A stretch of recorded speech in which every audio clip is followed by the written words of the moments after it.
Pemirsa, tawuran dua kelompok pelajar bersenjata tajam terjadi di Padang, Sumatera Barat. Akibatnya dua pelajar terluka akibat sabetan celurit.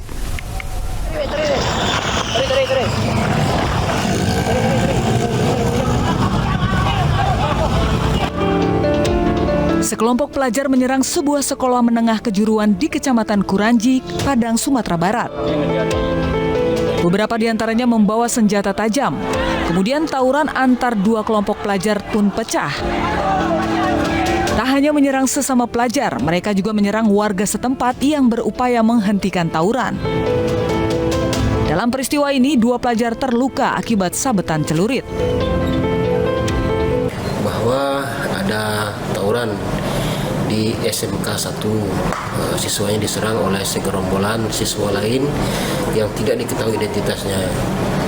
Berdasarkan itu kami langsung berangkat menuju lokasi, dan di lokasi kita temukan memang sisanya yang nampak lagi korban dari SMK 1 dan siswa SK 1 yang siap-siap.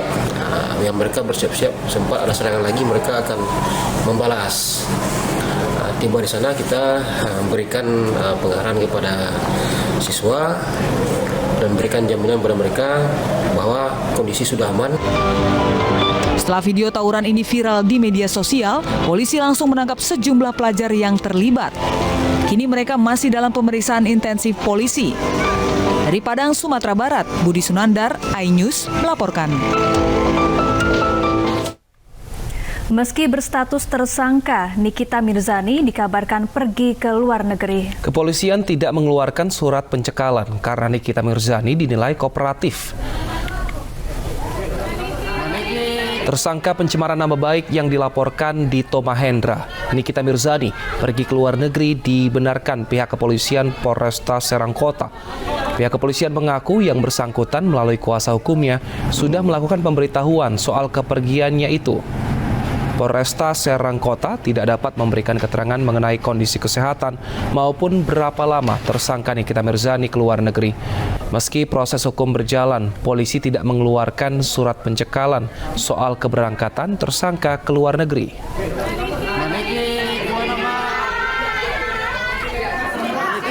Pengacaranya memberitahukan bahwa NM akan pergi ke luar negeri untuk melakukan pengecekan kesehatan. Pemakaman jenazah Brigadir J yang dilakukan secara kedinasan menuai pro dan kontra. Kuasa hukum istri Irjen Verdi Sambo menyebut pemakaman itu tidak layak karena Brigadir J diduga melakukan perbuatan tercela.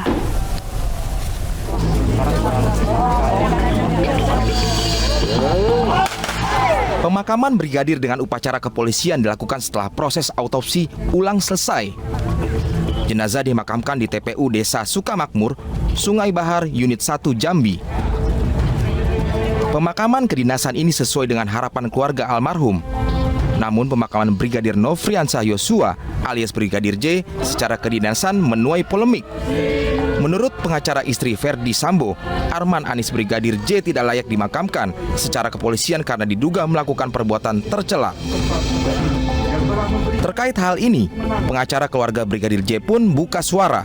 Menurut keluarga, pemakaman kedinasan Brigadir J sebagai bentuk penghormatan karena masih berstatus sebagai anggota Polri. Sementara itu, Polri menolak berkomentar soal polemik ini. Sebab menurut Kadif Humas Polri, Irjen Dedi Prasetyo, pihaknya hanya berfokus mengusut kasus kematian Brigadir Joshua. Sebelumnya, Brigadir J tewas dalam baku tembak dengan Baradae di rumah dinas Kadif Propam nonaktif Irjen Verdi Sambo di Kompleks Polri, Duren 3, Jakarta Selatan, 8 Juli lalu. Brigadir J diduga melakukan pelecehan terhadap istri Irjen Verdi Sambo sehingga baku tembak terjadi. Ya, benarkah Brigadir J tidak layak dimakamkan secara kepolisian karena diduga melakukan pelecehan terhadap istri Kadif Propam nonaktif Polri Irjen Verdi Sambo? Untuk membahasnya sudah bergabung bersama kami kuasa hukum istri Irjen Verdi Sambo Patra M. Zain dan kuasa hukum keluarga Brigadir J Mansur Febrian. Selamat sore Bapak-bapak. Selamat sore, siapa dan Selamat sore, Pak Patra. Ya, kami akan bertanya ke Pak Patra terlebih dahulu. Pak Patra, tim kuasa hukum menyayangkan pemakaman Brigadir J secara kedinasan. Bagaimana penjelasan lebih lanjut atas hal ini, Pak Patra? Saya baru dengar ini malah, ya. Beritanya ramai, Pak, di beberapa portal online dan juga media sosial. Ya, saya mau sampaikan, saya diberi kuasa oleh Ibu PC. Ya, jadi fokus saya, tugas saya pada dasarnya adalah membela hak hukum ibu. Yang kedua, ya, kami melindungi hak dan kehormatan dari klien. Itu Baik. lingkup pekerjaan kami. Baik, lalu tanggapan dari istri Pak Sambo terkait pemakaman Brigadir J secara kedinasan kepolisian ini seperti apa? Dan benarkah mungkin agak tersinggung karena ini kasusnya masih bergulir, dugaan pelecehan namun dimakamkan secara kepolisian? Ya. Pak Patra. Jadi begini, ya, benar bahwa ya klien saya itu melapor dugaan tindak pidana asusila. Itu yang dimuat, dicantumkan di LPB 1630/7/2022 SEKT. Itu benar, ya. Nah, setahu saya prosesnya berjalan. Ya. Dan ini sama sekali ya permintaan, ya. Jadi tidak ada ditutup-tutupi, ini permintaan klien untuk dilaporkan ke polisi. Kenapa? Karena permintaan ini tentu saja akan dilakukan penyelidikannya. Ya. Kalau untuk proses penyelidikannya itu tentu kita menunggu hasil dari proses dari pihak penyidik kepolisian. Bahwa nanti ternyata pelaku atau penetapan tersangkanya sudah meninggal dunia, maka kita mengacu pada pasal 77 KUHP, kewenangan menuntut pidananya hapus jika tertuduh meninggal dunia, atau kita pakai pasal 140 KUHP, penuntut umum menghentikan penuntutan, begitu, ya. Tetapi ya boleh ditanya sama dokter, profesor atau penyidik. Ketika ada laporan, polisi tetap wajib melakukan penyelidikan, bahkan ya sampai tingkat penyidikan, karena kita harus tahu benar nggak ini laporannya, begitu. Nah, yang pasti yang saya mau sampaikan, klien saya itu sekarang sudah dalam tahap konseling, ya, karena sudah dibentuk tim psikolog yang berasal dari APSIFOR. Baik. APSIFOR ini Asosiasi Psikologi Forensik Indonesia, ya. Jadi kalau balik ke pertanyaan yang sebelumnya, ya, tentu fokus kami adalah memberikan keterangan dalam proses hukum, bukannya mikirin komentar itu. Baik. Baik, kalau Bang Mansur seperti apa tanggapannya? Ternyata memang secara kuasa hukum ini ada yang menyatakan keberatan dan ada juga yang bagiannya fokus untuk mengurusi kasus yang sedang berlangsung. Kalau Bang Mansur seperti apa tanggapannya mengenai hal keberatan dimakamkan secara kedinasan kepolisian? Baik, Wilson, terima kasih. Tentunya saya ingin menanggapi terkait pemberitaan ataupun terkait prosesi pemakaman secara kedinasan. Hal tersebut tentunya sudah dipertimbangkan secara matang oleh pihak instansi Polri tersendiri. Kenapa diizinkan ataupun kenapa diberikan prosesi pemakaman secara kedinasan? Karena ketika pengantaran almarhum yang pertama yaitu tanggal 9, ada janji memang akan dimakamkan secara kedinasan, dan kita ketahui pada tanggal 27 Juli ini telah terrealisasi pemakaman secara kedinasan tersebut setelah selesai daripada ekshumasi dan otopsi. Tentunya saya hanya bisa mengomentari bahwa hal tersebut adalah ada di pihak Polri, karena almarhum ini masih resmi berstatus anggota Polri dan mengabdi untuk negara ini. Begitu, Wilson. Ya, Pak Patra, pelecehan seperti apa yang dimaksud? Benarkah Brigadir Joshua melecehkan istri Irjen Verdi Sambo? Yang pertama yang saya mau sampaikan itu ya, perempuan korban kekerasan Mbak Syafa, ya, itu nggak mengenal latar belakang Mbak Syafa. Ya, dia bisa korbannya itu ya berasal dari semua suku, ras, jabatan atau kondisi ekonomi. Yang kedua, studi antropolog di banyak negara, bukan hanya di Indonesia, itu menunjukkan perempuan korban pelecehan seksual itu seringkali justru dituduh merusak reputasi, merusak hidup laki-laki, memfitnah, ya, itu seringkali begitu. Jadi ada komentar ya bilang bahwa masa sih ya bawahan berani sama istri atasan, itu udah dibantah dalam studi, ya. Lalu selanjutnya yang saya mau sampaikan adalah tidak ada yang tidak mungkin dalam kasus-kasus kekerasan seksual, ya, Mbak Syafa atau Mas Wilson pemirsa. Baik. Tidak ada. Kenapa? Karena yang namanya kasus kekerasan ini yang paling sering dan paling umum bahkan dihakimi tuh perempuan korban oleh komentar-komentar negatif. Ya, baik.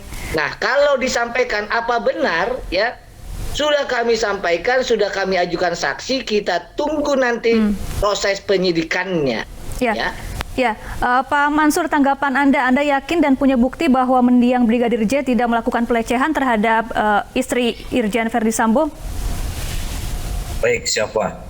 Dalam hal ini saya tidak mau mencampuri daripada apa yang rekan senior saya Bang Patra ini sebagai kuasa hukum Ibu PC.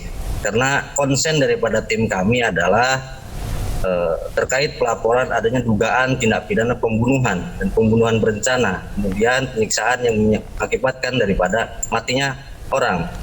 Yang kami fokus adalah kami menelusuri siapa sebetulnya pelakunya, kan seperti itu. Jadi terlepas daripada ada dugaan yang tadi disampaikan oleh rekan senior, itu menjadi hak daripada rekan senior, karena itu menjadi ranah dari rekan senior untuk mendampingi klien. Namun konsen daripada kami adalah kami konsen terhadap apa yang telah kami laporkan di pihak Barreskrim Polri. Baik. Begitu siapa.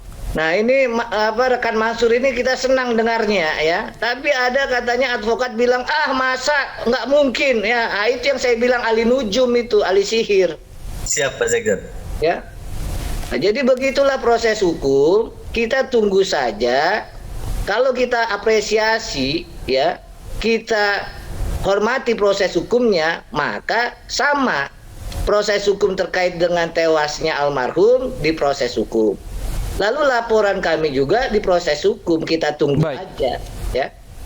Baik, Mbak Mansur, tapi saat ini penyelidikan masih terus dilanjutkan. Ada 3 pejabat kepolisian yang dinonaktifkan sementara untuk mempermudah dan juga memperlancar penyelidikan. Anda akan membawa kasus ini seperti apa? Tadi Anda bilang mencari siapa sebenarnya pelaku, lalu apakah Anda sudah memiliki tujuan bukti-bukti bahwa ternyata Brigadir J tidak melakukan pelecehan seksual terhadap istri Irjen nonaktif Sambo? Baik, kami masih berpegang terhadap bukti dan fakta yang kami terima di awal, dan juga kami menyikapi terhadap statement Polri yang mengatakan ini adalah tembak-menembak antar ajudan. Namun apabila memang tembak-menembak, tentunya luka yang ada di dalam tubuh korban itu adalah luka tembak. Nah, hal ini membuat kami janggal karena ada luka lain terlepas daripada luka tembak tersebut.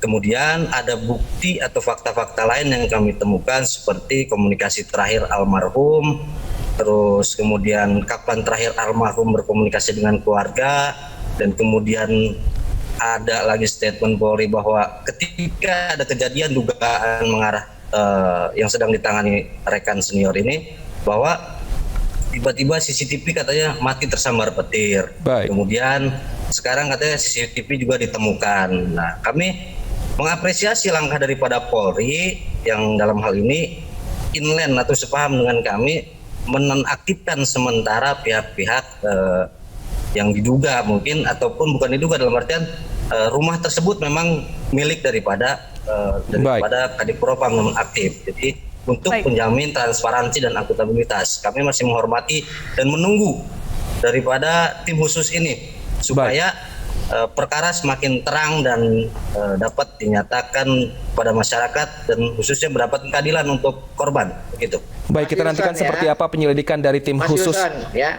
Baik. Kalau kita sering ya meliput namanya proses persidangan pidana, ya itu rangkaian peristiwa atau advokat yang sering bersidang itu pasti dakwaannya itu rangkaian peristiwa, ya.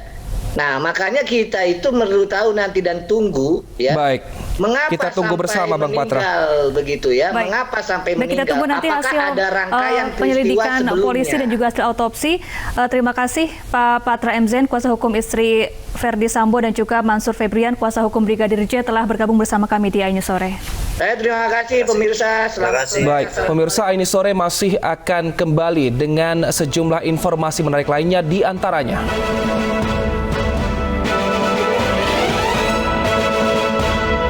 seorang anggota Satgas Brimob menembak prajurit TNI dari Kodim 1715 Yahukimo di Polsek Kota, Jalan Pemukiman Jalur 1 Distrik DKI, Kabupaten Yahukimo, Papua. Seorang pria mengaku sebagai guru spiritual di Ngawi, Jawa Timur, mencabuli pasiennya yang masih di bawah umur.